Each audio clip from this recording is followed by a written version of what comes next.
Olá pessoal, bom dia. Estamos começando aqui agora nossa aula de matemática do dia 23 de 6 de 2020. Pessoal, para a aula de matemática de hoje nós iremos iniciar aqui a unidade 3. Deixa eu só ajeitar para dar para ver direitinho, que é a unidade que fala sobre geometria, o estudo das formas geométricas planas, dos sólidos geométricos e etc. Só para começar, temos como todo início de capítulo, nós temos aqui uma imagem com alguma historinha. Aí chega aqui a mãe e a filha, imagino que sejam, a mãe pergunta: Malu, o que são todas aquelas caixas na garagem? E a Malu responde: elas são para minha obra de arte, a versão não plana deste papel de parede. E como vocês podem ver aqui atrás, tem um papel de parede, né, que parece um monte de cubinhos, um do lado do outro, um em cima do outro, uma arte bem legal. E a menininha aqui está juntando caixas para fazer a versão não plana desse papel de parede. Ou seja, o que ela quer dizer com isso? Ela quer fazer essa figura, só que em geometria espacial, de uma forma que possa pegar, que possa ver, que aqui é só uma pintura. Ela quer fazer de verdade. Mas vamos lá, continuando. Vejam só, pessoal. Aqui na página, quando vocês viram aí, temos o título A Arte de Reaproveitar. E tem aqui um textinho de duas crianças conversando, falando sobre usar material reciclável para fazer uma bicicletinha, fazer um brinquedo. Bem legal, vocês vejam aí com calma. E aqui tem algumas perguntas sobre as formas que eles usaram, sobre as peças que eles criaram aqui para poder fazer. E para isso, para ajudar, tem aqui do lado algumas explicações, só para relembrar, que nós já vimos, ó.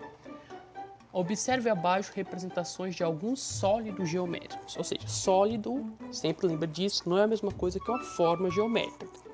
Uma forma geométrica é algo plano, é um desenho. E o sólido é algo que você pode pegar, que você pode mexer. Por exemplo, aqui tem um cubo. Lembra que um cubo não é a mesma coisa que um quadrado. O quadrado é o desenho, o cubo é o que você pode pegar, uma caixa, é um dado. Um prisma de base retangular, por que retangular? Porque aqui a base dele, ó, são retângulos. Um cone, uma esfera, uma pirâmide de base quadrangular, ó, tem um quadrado aqui embaixo, um paralelepípedo retângulo e um cilindro. Só algumas formas para lembrar. Aí aqui tem também, relembrando alguns elementos que formam sólidos geométricos, que são as faces, as arestas, que é cada ladinho assim, cada risco do desenho, e os vértices, que é cada ponta. Não ligue, a imagem aqui do vídeo não está muito boa, para vocês sigam pelo livro de vocês. E assim, pessoal, aí começam as atividades. Sobre face, aresta e vértice, observe as construções e responda. Tem aqui a casa do governo lá na Geórgia, e tem aqui uma construção que faz parte, acho que do museu lá em Paris. Essa construção, a primeira, lembra qual sólido? Você vai olhar, mas eu não sei. Volte aqui, dê uma olhadinha em qual desses parece e coloque. Qual sólido? Né? Quantas faces tem um sólido geométrico? Vocês contam as faces. Quantas arestas e vértices? Responde isso na A e na B as mesmas perguntas. Na 2, a construção ao lado é formada por blocos que lembram cubos. Aqui não dá para ver legalzinho, veja no livro. Todos os blocos dessa pilha estão visíveis, quer dizer que não tem nenhum escondido. E vamos para as perguntas. Ó. Quantos blocos foram usados? Conte aí no livro. Quantas faces é possível ver? Você conte quantas faces, quantos lados dá para ver. Quantas faces dos blocos não é possível? Aí você tem que ver o que dá para ver e imaginar se que não dá. Mas só dá para responder isso se tiverem respondido a quantidade de faces aqui na 1. A2, segundo tópico, comparando os sólidos geométricos. E aqui fala de dois tipos, que são os poliedros e os corpos redondos. E tem a historinha, a professora Ana separou as representações dos sólidos geométricos abaixo em dois grupos. Tem o grupo A e o grupo B. Em sua opinião, que critério a professora Ana utilizou para separar essas representações? Aí vocês vão pensar em colocar uma resposta aí pessoal. Porque o que diferencia esses do grupo A pelo grupo B? E não é cor, certo? Vamos falar assim, é a forma. Tá, é a forma, mas o que tem na forma desses que falta nesses ou vice-versa? E para ajudar temos uma explicaçãozinha aqui, veja só. Os sólidos geométricos representados no grupo A são chamados poliedros. Os sólidos geométricos representados no grupo B são chamados corpos redondos. Aí te dá uma dica. E aqui embaixo tinha, ó, Contorne abaixo os objetos que lembram corpos redondos. Aqui já estava respondido no livro, eu deixei mesmo, porque ó, a bola é um corpo redondo, o cubo de Hidrick não é, o cubo mágico não é redondo, tem nada redondo, ó, o cilindro é redondo, essa caixinha aqui não é, o chapeuzinho é redondo, ou seja, todos eles têm alguma coisa redonda. Para ser corpos redondos tem que ter algo redondo, e se não tiver, são poliedros. Passando aqui. E aqui vem algumas perguntinhas, pessoal? Sobre aqui falando sobre prismas e pirâmides, ó. Observe os poliedros representados a seguir e complete o quadro. Veja que nenhum deles tem nada redondo. Se não tem nada redondo, são poliedros. Aí aqui é o primeiro, é um prisma de base. Já está explicado aqui, ó, que é uma base triangular. Aí, número de vértices da base. Vamos ver que a base aqui tem 3 vértices. Já está respondido, ó. Número de faces laterais, ou seja, faces dos lados. São 3 faces dos lados. E número de base, tem a base de cima e a base de baixo. São 2 bases. Vocês vão responder a mesma coisa aqui do B, ó. Qual é a base? É o quê? É triangular, retangular, octagonal, pentagonal. Quantos vértices tem? E todos vão responder em todos eles.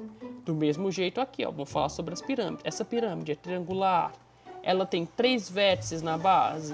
Ela tem 3 faces laterais e tem só uma base, ó. Não tem uma base lá em cima. Por isso que é uma pirâmide e não um prisma. O prisma tem 2 bases, a pirâmide só tem uma. Aí vocês vão respondendo. E as perguntinhas, ó. Quais características é possível identificar para diferenciar os prismas e pirâmides? Acabei de dar a resposta, ó. Quem ouviu aí já entendeu. Qual característica é possível identificar em prismas e pirâmides em relação à quantidade de vértices da base e à quantidade de suas faces laterais? Para responder essa, tem que ter respondido aqui essas duas bem legalzinho para conseguir tirar a resposta. E outra, quais figuras geométricas planas é possível identificar nas faces laterais desses prismas e dessas pirâmides? Só vocês olharem nas faces laterais quais as formas que aparecem. Simples demais. E temos aqui mais umas perguntinhas, também do mesmo jeito, pessoal. Quais poliedros representados abaixo podem ser chamados de prismas? Ó, o que eu falei agora há pouco. Volte aí um pouquinho, escute para vocês verem o que é a diferença de um prisma e para pirâmide. Que alguns são prismas, outros são pirâmides. Vocês vão marcar só os prismas com X.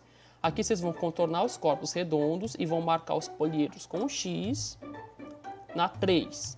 Escreva abaixo o nome dos sólidos geométricos representados na atividade 2, que são prismas. Vocês vão ver aqui nessa atividade 2...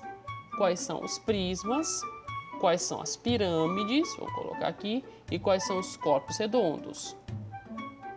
Ok? Os nomes desses sólidos. Se é uma pirâmide de base triangular, se é um prisma, se é um cone, se é uma esfera, vocês vão escrever. 4. Entre os poliedros representados a seguir, qual é o único que não é um prisma? Só tem um que não é um prisma. Faz demais, vocês vão procurar e marcar. Passando aqui. Seguinte, gente, tem mais atividades, certo? Teve uma aqui de cima que eu tive que cortar porque não deu para esconder a resposta, né? Aí vocês vão ver a resposta, não ia ter graça. Mas tá bem simplesinha, vocês vão conseguir. Tem essa também que é para escrever o nome das planificações. Ó, os sólidos estão abertos, você tem que explicar o nome deles quando eles estão fechadinhos. Muito simples, né? E concluindo por aqui nossa aula de matemática. É só isso, vocês vão ler essas páginas que eu mostrei, que vieram aqui até a 59, se eu não estou enganado, e vão responder essas atividades e me mandar. Vou pedir, igual eu pedi na aula de português, que vocês mandem as atividades de férias, aqueles que não tiverem me mandado, e quem já tiver mandado, é só me relembrar, mandar aqui na listazinha, ver se não falta nenhuma, e é só isso, galera. Nos vemos na próxima. Valeu!